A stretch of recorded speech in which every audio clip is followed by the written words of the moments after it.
नमस्कार दोस्तों, आज हम एक बहुत ही ज़्यादा इंटरेस्टिंग टॉपिक के बारे में जानने वाले हैं जो कि मोशन के आधे टॉपिक को कवर कर लेता है और इसके बिना मोशन पूरा होता ही नहीं है। हाँ, मैं बात कर रहा हूँ न्यूटन के लॉज के चैप्टर के बारे में।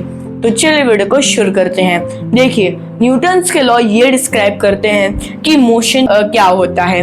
न्यूटन्स के टोटल 3 लॉज थे। तीनों लॉ के बारे में हम डिटेल में जानेंगे। तो चलिए वीडियो को शुरू करते हैं। सबसे पहला है first law of Newton. First law of Newton basically inertia को रिप्रेजेंट करता है।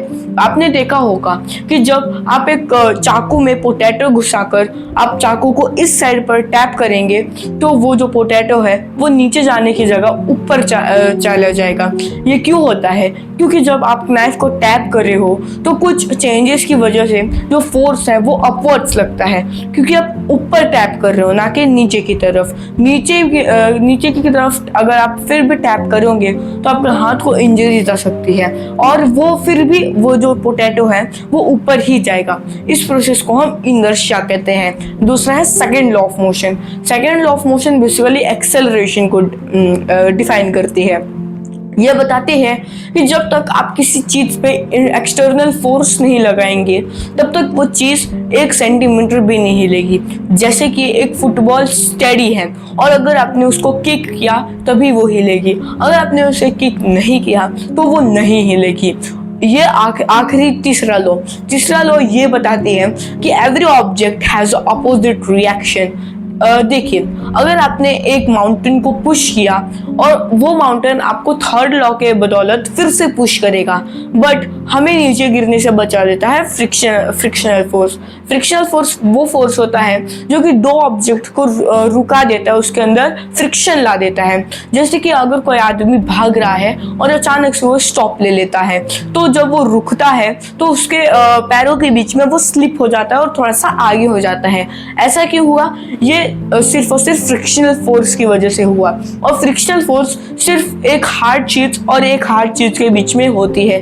अगर आप सॉक्स पहनकर एक दौड़ोगे और आप स्टॉप लगाने की कोशिश करोगे तो आप स्टॉप नहीं लगा पाओगे, बल्कि आप अपने पैर को इंजरी पहुंचाओगे। इसीलिए जब आप देखा होगा जो शू होता है वो एक हार्ड ऑब्जेक्ट होता है, वो जो सॉक्स होता है वो बहुत ज्यादा सॉफ्ट ऑब्जेक्ट होता है। इसीलिए ये जो थर्ड लॉ है ये फ्रिक्शन के ही बल पे काम करती है।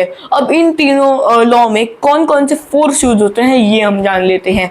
फर्स्ट लॉ में मस्कुलर फोर्स यूज होते हैं, क्योंकि हम अपना पूरा फोर्स लगाकर उस कौन सा भी हो इनर्शिया का उस पर टैप कर रहे हैं। आपने अगर ट्रेन को भी देखे होंगे तो जब ट्रेन को बहुत सारे आदमी पुश करते हैं तो वो आगे जाती है ना कि पीछे जाती है। ये एक इनर्शिया का ही एग्जाम्पल है। तो इसमें यूज होता है मस्कुलर फोर्स। अगला है second law of motion, acceleration का। इसमें भी यूज होता है मस्कुलर फोर्स, क्योंकि इसमें फुल मस्कुलर एनर्जी यूज होता है, क्योंकि आप इसमें अपने बॉडी का प्रेशर एक ऑब्जेक्ट पे डाल रहे हो उसको आगे जाने के लिए। और थर्ड लास्ट लॉ इस पे अप्लाई होता है फ्रिक्शनल फोर्स, क्योंकि फ्रिक्शनल फोर्स 2 ऑब्जेक्ट को रुकने से बचाता है। अगर आप वॉल को धक्का दोगे तो वॉल आपको धक्का नहीं दे पाएगा बिकॉज ऑफ फ्रिक्शनल फोर्स। तो आज की वीडियो के लिए बस इतना ही। मिलते हैं अगली वीडियो में एक इंटरेस्टिंग टॉपिक के साथ। तब तक के लिए बाय बाय, हैप्पी लर्निंग।